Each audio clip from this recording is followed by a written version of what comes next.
Hi weavers, welcome to our channel just imagine novels. ఈరోజు మన కథ వద్దన్నా వదిలేస్తానా ఎపిసోడ్ 83. రుద్ర నవ్వుతూ, నీ చిట్టి బుర్రలో ఇంత పెద్ద ఆలోచన వచ్చిందా? బాగా ఎదిగావే నువ్వు. ఆ విషయాల గురించి వదిలేసి కాసేపు పడుకో. అలాంటివి ఏమైనా ఉంటే నేను చూసుకుంటాను అని నవ్వుతూ చెప్పాడు రుద్ర. తను చెప్పింది విని రుద్ర తిట్టకపోగా అంత కూల్గా నవ్వుతుంటే అతనికి ఇంతకు ముందే ఆ విషయం తెలుసని శివానీకి అర్థమై, ఈ విషయం నీకు ముందే తెలుసు కదా, అందుకే నువ్వు నా మాటలు విని కోప్పడకుండా నవ్వుతున్నావు అని శివాని ఎగ్జైట్ అవుతూ చెప్పగానే, నోరు మూసుకుని పడుకోవే, అన్నీ నీకే కావాలి అని ముద్దుగా కసిరాడు రుద్ర. పడుకునే ఉన్నానులే అన్నది శివాని మూతి ముడుస్తూ. ఇది చెప్పడానికేనా ఫోన్ చేసా, ఇంకేమైనా ఉందా అని అడిగాడు రుద్ర. ఈ విషయం చెప్పడానికే చేశాను, ఇంకేం లేదు అన్నది. సరే బాయ్, నాకు వర్క్ ఉంది అని కాల్ కట్ చేశాడు రుద్ర. శివాని ఫోన్ పెట్టేసి రుద్రని తలుచుకుంటూ, నీకన్నీ తెలిసినా ఎందుకు రేమి తెలియనట్టుంటా, మరి నాకు అలా ఉండడం రాదు అనుకుని నిట్టూర్చి ఫోన్లో 4 గంటలకి అలారం సెట్ చేసుకుని పక్కన పెట్టి కళ్ళు మూసుకుంది శివాని. రుద్ర ఫోన్ కట్ చేసి శివాని ఇంతకు ముందు పంపిన షాపింగ్ విల్లన్ డ్రెస్లని చూస్తూ, దీని టేస్ట్ బాగుంది అనుకుని నవ్వుకుని సురేఖ కళ్యాణ్ల గురించి మరోసారి ఆలోచనల్లో పడ్డాడు రుద్ర. వాసు ఎక్కడ ఉన్నది, ఏం చేస్తుంది, రుద్రకి అన్నీ తెలుసు. వాడు తన నుండి తప్పించుకుని వెళ్ళిన క్షణం నుండి ఇప్పటిదాకా వాడు ఎక్కడెక్కడ తిరిగింది, ఏం చేస్తున్నది, తన మనుషుల ద్వారా ప్రతి క్షణం రుద్రకి న్యూస్ చేరుతుంది. వాసులో ఇసుమంతైనా మార్పు లేదు. తాగడం, తినడం ఇదే అతని లోకం. ఇక అతను మారతాడన్న ఆలోచన కూడా రుద్రకి పూర్తిగా పోయింది.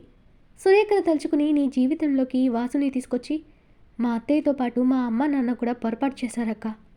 నీ లైఫ్లో ఇప్పటిదాకా ఏ సంతోషాలు లేవని ఆ పిల్లలు తప్ప నీకు మరో లైఫ్ లేదని నువ్వు మనసుని రాయి చేసుకుని బ్రతకడం చాలా బాధగా ఉంది. అందరిలా నువ్వు కూడా సంతోషంగా బ్రతకడానికి అర్హురాలివే. కళ్యాణ్ గారు మంచివారు. నేను అతను ఇంకా ప్రేమిస్తున్నాడనేది నిజమైతే నిన్ను అతన్ని కలుపుతాను.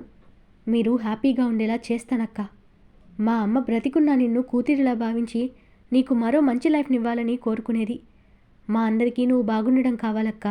నీ మనసులో ఏమున్నది కళ్యాణ్ పట్ల ఇప్పటిదాకా అనవసరం. అతనితో నీ లైఫ్ బాగుంటుందని నాకు అనిపిస్తే ఎలాగైనా నిన్నొప్పించి మీ పెళ్లి చేస్తాను. నువ్వు సమాజం పిల్లలు ఏమనుకుంటారో అనే భయంతో అంత ఈజీగా ఈ ప్రపోజల్కి ఒప్పుకోవు. బట్ నేను నీ లైఫ్ బాగు చేసేదాకా వదలను. నా తింగరి పిల్లంకి అప్పగిస్తే అదే నీ బ్రెయిన్ వాష్ చేసేస్తుందని శివానీని తలుచుకుని నవ్వుకున్నాడు రుద్ర. అతని క్యాబిన్లో ఏదో ఫైల్ కోసం వచ్చిన ప్రదీప్ రుద్ర నవ్వు చూసి, ఏంటి సార్ మీలో మీరే నవ్వుకుంటున్నారు, మాకు చెప్తే మేం కూడా నవ్వుతాం కదా అన్నాడు. రుద్ర ప్రదీప్ని చూసి నార్మల్ అవుతూ, ఏం లేదులే కానీ ఏంటి సార్ ఇక్కడికి వచ్చారు అని వెటకారంగా అడిగాడు రుద్ర. ఫైల్ కావాలి అంటూ తనకు కావలసిన ఫైల్ తీసుకుంటుంటే స్నేహతో ప్రదీప్ ప్రపోజ్ చేసిన విషయం గుర్తు చేసుకున్న రుద్ర మనసులో, నీకికపై నా చెల్లి చేతిలో ఉంటుందిరా, నీ లైఫ్తో నా చెల్లి ఆడుకుంటుంటే చూసి నేను ఎంజాయ్ చేస్తాను వెధవా, ఎంత ఏడిపించావురా నా చెల్లిని అనుకుంటూ రుద్ర కోపంగా తనని చూస్తుంటే ప్రదీప్ డౌట్గా చూస్తూ, ఇప్పుడు నేనేం చేశాను రా బాబు, అలా నన్ను కొట్టేలా చూస్తున్నావు అని బేలగా అడిగాడు. రుద్ర ఈవిల్ స్మైల్తో, హ్యాపీ దివాల్రా ప్రదీప్ అన్నాడు ఒక రకమైన స్లాంగ్లో. థ్యాంక్ యూ రుద్ర అని చెప్పిన ప్రదీప్ ఆలోచిస్తూ ఓ నిమిషం తర్వాత, అయినా దివాళీకి ఇంకా చాలా టైం ఉంది కదరా, నీ స్లాంగ్ కూడా ఏదో తేడాగా ఉంది, నన్నేం చేయబోతున్నారా అని భయంగా చూశాడు ప్రదీప్. రుద్ర నవ్వుతూ, అందరికీ దివాళీ లేట్గా వస్తే నీకు కాస్త ఎర్లీగా వస్తుంది, ఇక ఈ స్లాంగ్ అంటావా, రోజు ఒకేలా పిలిచి బోర్ కొట్టాలా పిలిచారా ప్రదీపు, బాగుంది కదా ఇలా కూడా అని కన్నింగ్ స్మైల్ ఇచ్చాడు రుద్ర. ఏంటోరా నీ మాటలు, నీ నవ్వు నాకెక్కడో తేడా కొడుతుంది, ప్లీజ్ రా నా మీద ఏం ప్లాన్ చేసావో చెప్పు, నేను కూడా ముందుగా ప్రిపేర్ అవుతాను అని ఏడుపు మొహంతో దీనంగా అడిగాడు ప్రదీప్. నిజంరా నీ మీద నేనే ప్లాను వేయలేదు, ప్రామిస్. నేనేదో సరదా కంటే దానికి కూడా నువ్వు ఇన్ననుమానాలా అని రుద్ర నటిస్తూ, సరే కానీ నేను ఒక పని చెప్తాను అది చేయించు అంటూ కళ్యాణ్ పిక్ అతని ఫ్యామిలీ అండ్ జాబ్ డీటెయిల్స్ ఇచ్చి అతని డే అండ్ నైట్ అని లేకుండా ఫాలో చేసి అతని ప్లస్లతో పాటు మైనస్లు కూడా నాకు చెప్పాలి. ఇందులో చిన్న మిస్టేక్ చేసినా చంపేస్తాను రే అని సీరియస్గా వార్నింగ్ ఇచ్చాడు రుద్ర. ప్రదీప్ అనుమానంగా చూస్తూ, అతని గురించి నీకెందుకురా అన్నాడు. చెప్పే టైం వచ్చినప్పుడు చెప్తాను కానీ ముందు చెప్పిన పని గురించి చూడరా అన్నాడు రుద్ర. సరేలే అంటూ తను క్యాబిన్కి వెళ్ళిన ప్రదీప్ రుద్ర చెప్పిన పనిలో నిమగ్నమయ్యాడు. ప్రదీప్ విశాల్ రుద్ర ఇంటి దగ్గర నుండి నేరుగా తన ఇంటికి వెళ్లకుండా ఓ ఫ్లాట్కి వెళ్ళాడు. డోర్ బెల్ కొట్టగానే ఓ పాతికేళ్లమ్మాయి డోర్ ఓపెన్ చేసి అతన్ని చూసి ఆనందంగా హాయ్ బేబీ అని గారాలు పోతొచ్చి హగ్ చేసుకుంది. అక్కడ తనకున్న ఈ ఫ్లాట్ గురించి విశాల్కి తప్ప తన వాళ్ళకు కూడా తెలియదు. ఎప్పుడైనా విశాల్ స్ట్రెస్లో కానీ చిరాకులో ఉన్నా లేదంటే అతనికి ఎంజాయ్ చేయాలనిపించినప్పుడు సీక్రెట్గా అక్కడికి చేరుతాడు విశాల్. ఆమెను అక్కడ ఉంచి తనకు కావలసిన మనీ ఇస్తూ కీప్గా మెయింటైన్ చేస్తున్నాడు అతడు. కోపంలో ఉన్న విశాల్ ఆమెని చిరాకుగా పక్కకు నెట్టి లోపలికి వెళ్ళాడు. ఆమె పడబోయి నిలదొక్కున్నా ఆమె డార్లింగ్ ఏమైంది అంటూ భయంగా లోపలికొచ్చింది. అప్పటికే విశాల్ ముందు బాటిల్ ఓపెన్ చేసి తాగుతున్నాడు. ఎప్పుడూ లేనిది ఈ టైంలో అతను అక్కడికి రావడమే ఆశ్చర్యంగా ఉంటే మందు కూడా తాగడం చూసి అతనేదో డిస్టర్బెన్స్లో ఉన్నాడని సైలెంట్గా కిచెన్లోకి వెళ్ళి అతని కోసం ఎగ్ ఆమ్లెట్ వేసుకొచ్చి అతని పక్కన కూర్చుందామే. భయంగానే అతని భుజం పైన చెయ్యి వేసి ఏమైంది బేబీ అని అడిగింది. సీమా డోంట్ ఇరిటేట్ మీ అని సీరియస్గా చెప్పి ఆ మందుతో పాటు ఆమ్లెట్ కూడా ఫినిష్ చేసేసి సోఫాలో అలాగే వెనక్కి వాలి కళ్ళు మూసుకున్నాడు విశాల్. అతని కంటి రెప్పల మాటున స్నేహ అందమైన రూపం కదలాడగానే రుద్ర నువ్వు నీ చెల్లిని నాకెలా దక్కకుండా అడ్డుపడతావో నేను చూస్తాను. దాని ఆస్తి నాకు అక్కర్లేదు. నేనిష్టపడ్డది దాని అందం చూసి స్నేహ నాది అని కసిగా అనుకుంటూ ఏం చేసి స్నేహని దక్కించుకోవాలని ప్లాన్ ఆలోచించడం మొదలుపెట్టాడు విశాల్. అతన్ని అలాగే చూస్తున్న సీమని మత్తుగా చూస్తూ ఏంటి బాగా తిమ్మిరిగా ఉందా? అప్పటి నుండి నన్నే చూస్తున్నావు అన్నాడు విశాల్. అతడి కరుకు గొంతుకు అతని చూపుకు వణుకుతూ టక్కున చేయి వెనక్కు తీసుకుని నేను ఆ ఇంటెన్షన్తో దగ్గరికి రాలేదు విశాల్ అని భయంగా అంది సీమ. నాకు మాత్రం ఇప్పుడు నీ మీద ఆ ఇంటెన్షనే ఉంది. నా కోపం చల్లారాలంటే అది నీతోనే సాధ్యమంటూ తనని అలాగే సోఫా మీదకే నెట్టాడు విశాల్. విశాల్ నువ్వు డ్రింక్ చేసావు, పైగా కోపంగా కూడా ఉన్నావు. నేను నిన్ను బేర్ చేయలేనంటూ భయంగా వెనక్కి జరిగింది సీమ.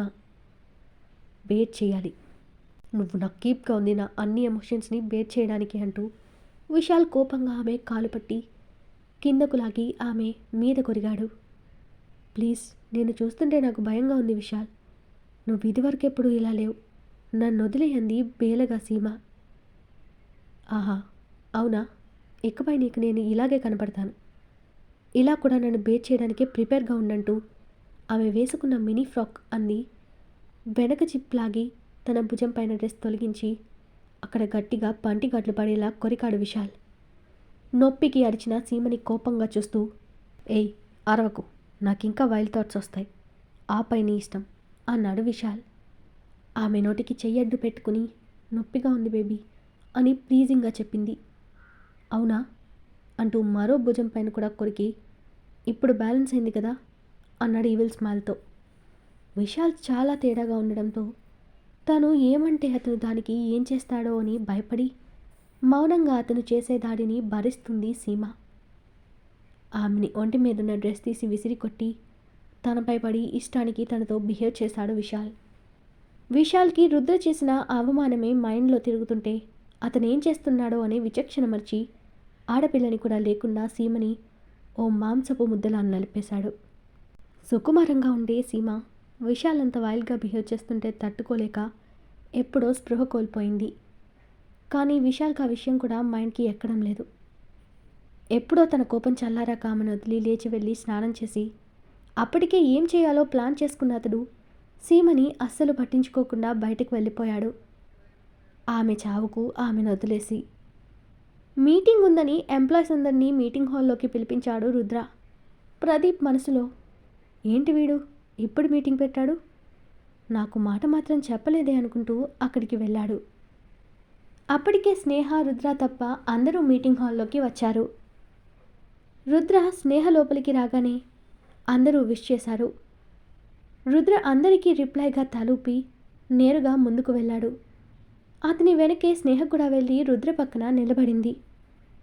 ఒకసారి ప్రదీప్ని చూసి తర్వాత ఎంప్లాయీస్ వైపు చూసిన రుద్ర ఈ మీటింగ్ సడన్గా ఇప్పుడు ఏంటని మీ అందరికీ డౌట్ కదా, చెప్తాను. మన ఆఫీస్లో ఇప్పటిదాకా స్నేహ ఒక సాధారణ ఎంప్లాయీ అని మీరు అనుకుంటున్నారు రైట్? కానీ తను నిజంగా ఎవరని మీకు చాలామందికి తెలియకపోవచ్చు. నేను ఈరోజు తను ఎవరనే విషయం చెప్పబోతున్నాను. తను ఎవరో కాదు, నా సొంత చెల్లెలు స్నేహాంజలి దేవ్. అనగానే స్టాఫ్ అంతా ఆశ్చర్యపోయారు. వాళ్ళు ఒకరి మొహం ఒకరు చూసుకుంటూ తేరుకుని, వావ్, మేడం గ్రేట్ కదా, సొంత కంపెనీలో సాధారణ ఎంప్లాయీగా మనందరితో ఎంత బాగా కలిసిపోయి ఇన్నాళ్ళు ఉన్నారు అంటూ చప్పట్లతో అభినందించారు స్నేహని అందరూ.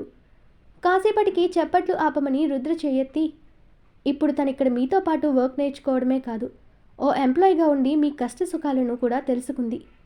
ఈ రోజు నుండి తనని ఈ కంపెనీకి మేనేజర్గా తనని ప్రమోట్ చేస్తున్నాను అనగానే మరోసారి అందరూ చప్పట్లు కొట్టారు. కానీ ప్రదీప్ మనసులో, స్నేహ మేనేజర్ అయితే మరి నేనేంటి అని రుద్ర నిర్ణయానికి విస్తుపోయాడు. రుద్ర ప్రదీప్ ఫేస్ ఫీలింగ్స్ గమనిస్తూ నవ్వుకుని, ఇంకొక విషయం, ఇప్పటిదాకా మేనేజర్గా ఉన్న ప్రదీప్ ఇకపై మా స్నేహకి పిఏగా తన కింద వర్క్ చేస్తాడు అని చెప్తూ ప్రదీప్ వంక చూశాడు రుద్ర. ప్రదీప్ షాక్గా ఏడుపు మొహం పెట్టగానే స్నేహ మాత్రం అతని వంక కోపంగా చూసింది. ఆమె చూపును బట్టి రుద్ర నిర్ణయం విన్నాక రుద్రకి తమ విషయమంతా స్నేహ చెప్పేసింది. అందుకే వాళ్ళిద్దరూ తనపై ఇలా రివెంజ్ ప్లాన్ చేశారని అర్థమైపోయింది ప్రదీప్కి. అతను నిట్టొచ్చి, ఏం చేస్తాం, చేసుకున్న వాళ్ళకి చేసుకున్నంత, అప్పుడు అది లవ్ చేస్తున్నా అన్నప్పుడు నేనే ఓవర్ యాక్షన్ చేసి దాన్ని నేర్పించాను, ఇక దానికి ఫలితం అనుభవించాలి. అయినా తనేమీ పరాయిది కాదుగా, నా స్నేహనే కదా, అది ఏ శిక్ష వేసినా నేను ఆనందంగా భరిస్తాను. అలాగే దాని కోపం పోగొట్టే ఛాన్స్ ఈ రూపంలో వచ్చింది. ఎలాగోలా బుజ్జగించి బతిమాలి నా ప్రేమను యాక్సెప్ట్ చేసేలా చేసుకుంటానని స్థిరంగా అనుకున్నాడు ప్రదీప్.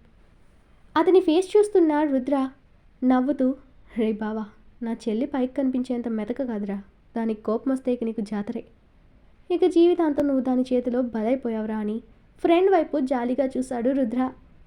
విశాల్కి ఇవేమీ తెలియక స్నేహ ఎప్పుడు ఒంటరిగా బయటకు వస్తుందా అని మారువేషంలో చాటుగా వెయిట్ చేస్తూ ఉన్నాడు. అందరూ మీటింగ్ హాల్ ముగిసిన తర్వాత వాళ్ళ ప్లేస్లకి వెళ్ళిపోయాక స్నేహ, రుద్ర, ప్రదీప్ ముగ్గురే మిగిలారు అక్కడ. ఏంట్రా ఇది, నేను తనకు పియ్యనా అని పళ్ళు నూరాడు ప్రదీప్. ఏ, తనకు పియ్యేగా చెయ్యవా అని రుద్ర సర్కాస్టింగ్గా అడిగాడు. నేను నీ ఫ్రెండ్నిరా, నాకంటే నీకు నీ చెల్లెక్కువ అన్నాడు దీనంగా. మా అన్నయ్య నాకంటే నీకే ఎక్కువ ఇంపార్టెన్స్ ఇచ్చాడు కాబట్టే నీ బాడీ పార్ట్స్ దేని ప్లేస్లో అవి ఇంకా చాలా చక్కగా ఉన్నాయి అని వెటకారంగా అన్నది స్నేహ. ప్రదీప్ తన వైపు అలాగే చూస్తూ ఉంటే, అన్నయ్య అంది గారంగా స్నేహ. చెప్పరా అన్నాడు రుద్ర తనకి దానితో సంబంధం లేదన్నట్టు అప్పటిదాకా ఫోన్ చూస్తున్నా అతడు. పియ్య అంటే ఏం చేస్తారు అని ఇన్నోసెంట్గా అడిగింది స్నేహ. ఏముందిరా, నీ ప్రతి వర్క్లో నీకు హెల్ప్ చేస్తూ, నీకెప్పుడు ఏది కావాలంటే అది నీ ముందు పెడుతూ, నువ్వు చెప్పిన ఏ పనినైనా చెయ్యాలి అని నవ్వుకుంటూ చెప్పాడు రుద్ర, ఆ నవ్వు బయటకు కనపడకుండా. అయితే ఇప్పటి నుండి మిస్టర్ పిఏ, నువ్వు నన్ను ఫాలో అవ్వు అంటూ కోపంగా ప్రదీప్కి ఆర్డర్ వేసింది స్నేహ. ఓకే మేడం, సదా మీ సేవలో అని ప్రదీప్ కూడా వెటకారంగా ఆన్సర్ ఇచ్చి, మనసులో నా మీద ఇంత పగ పట్టేశావంటే రాక్షసి, నా పొజిషన్ లాగేసుకుని నీకు పియ్యని చేసుకున్నా, ఇద్దరు కలిసి నాతో ఆడుకుంటున్నారు కదా, నాకు టైం వస్తుంది, అప్పుడు చెప్తాను మీ పని అనుకుంటూ కోపంగా చూశాడు ఆ అన్నా చెల్లెల్ని. రుద్ర ప్రదీప్ని చూసి నవ్వుకుంటూ, అతని మనసులో మాట అర్థమైనట్టు, నీ మొహం, నీకు టైం రావడం కాదు, ఇప్పుడు అడ్డంగా నువ్వు దానికి దొరికావు, ఇక నీకు లైఫ్ లాంగ్ విడుదల లేదురా ప్రదీపు, అయిపోయావనుకుంటూ ఫ్రెండ్పై జాలిపడ్డాడు రుద్ర. అన్నయ్య, నీకు ఇక్కడ ఏదో కాలుతున్న వాసన రావడం లేదా అన్న స్నేహ మాటకి, అవునురా, నాకు కూడా బాగా స్మెల్ వస్తుంది అంటూ ప్రదీప్ వైపు చూసి నవ్వాడు రుద్ర. నవ్వుకోండి, బాగా నవ్వుకోండి అని ఉడుక్కుంటూ అన్నాడు ప్రదీప్. అన్నయ్య, నా పియ్యని మనతో పాటు మన ఇంట్లోనే ఉంచుకుంటాను, పర్మిషన్ ఇవ్వవా అని గారాలు పోయింది స్నేహ. ఏం మాట అది అని స్నేహపై కోపంగా అరిచాడు ప్రదీప్. స్నేహ అతన్ని ఉరిమి చూడగానే ప్రదీప్ తడబడుతూ, మేడం, మీరు యూజ్ చేసిన వర్డ్ తప్పు, ఎవరైనా వింటే చాలా చండాలంగా ఉంటుంది మేడం, ఉంచుకోవడం అనకూడదు అంటూ పళ్ళు నూరుతూ చెప్పాడు ప్రదీప్. ఓ అలాగా, సరే మరేమంటారు పిఏ అని పిఏ పదాన్ని ఒత్తి పలికింది స్నేహ. మీతో పాటు అట్టి పెట్టుకోవడం లేక మనతో ఉంటాడు అనాలి మేడం అని తను కూడా మేడం అనే పదాన్ని ప్రెస్ చేసి చెప్పాడు ప్రదీప్. ఓహో, వెరీ గుడ్ పిఏ. నాకు అప్పుడప్పుడు ఇలా ఏదైనా మిస్టేక్ వర్డ్స్ వస్తే కరెక్ట్ చేయడం కూడా నీ duty. Okay, come with me అంటూ రుద్ర వైపు చూసి, అన్నయ్య నీకు నా పిఏ మనతో ఉండడం ఓకే కదా అని అడిగింది స్నేహ. రుద్ర నవ్వి, నాకు డబుల్ ఓకేరా అన్నాడు. నీ పని తర్వాత చెప్తానురా అని రుద్ర వైపు గుర్రుగా చూస్తూ చెప్పాడు ప్రదీప్. రుద్ర కేర్లెస్ లుక్ ఇచ్చి, ఆఫీస్ అవర్స్ అయిపోయింది కదా, పదండి ఇంటికి వెళ్దాం అంటూ తన క్యాబిన్కి వెళ్ళడానికి లేచాడు రుద్ర. సరే అన్నయ్య అంటూ స్నేహ ప్రదీప్ వైపు చూసి, మిస్టర్ పిఏ నా థింగ్స్ నా క్యాబిన్ నుంచి తీసుకురా అంటూ ఆర్డర్ వేసింది స్నేహ. ఓకే మేడం అంటూ ప్రదీప్ కోపంగా స్నేహ క్యాబిన్కి వెళ్ళి ఆమె పీసీ ఫోన్ మిగిలిన ఆమె వస్తువులన్నీ తీసుకుని వచ్చేసరికి రుద్ర అతని కోసం లిఫ్ట్ దగ్గర వెయిట్ చేస్తూ ఉంటాడు. వాళ్ళు ముగ్గురు కలిసి కిందకు వెళ్ళేసరికి ఆఫీస్ టైం అయిపోవడంతో ఆఫీస్ నుండి ఒక్కొక్కరు స్టాఫ్ బయటకు రావడం చూసిన విశాల్ అక్కడ ఉన్న పిల్లర్ చాటుగా నిలబడి స్నేహ కోసం మాటు వేశాడు. ఆమె ఒంటరిగా స్కూటీలో కానీ కారులో కానీ వస్తుంది.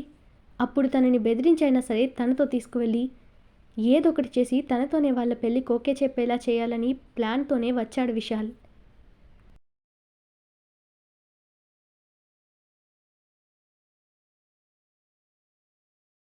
ఈరోజు మన కథ ఇక్కడితో కంప్లీట్ అయింది. ఈ స్టోరీ మీకు నచ్చినట్టయితే ప్లీజ్ స్టోరీని లైక్ చేసి కామెంట్ రూపంలో మీ అభిప్రాయాన్ని తెలియచేయండి. అలాగే ఛానల్ని సబ్స్క్రైబ్ చేసుకుని షేర్ చేసి మాకు సపోర్ట్ చేయండి. నెక్స్ట్ అప్డేట్తో మళ్ళీ కలుద్దాం. అంతవరకు బాయ్.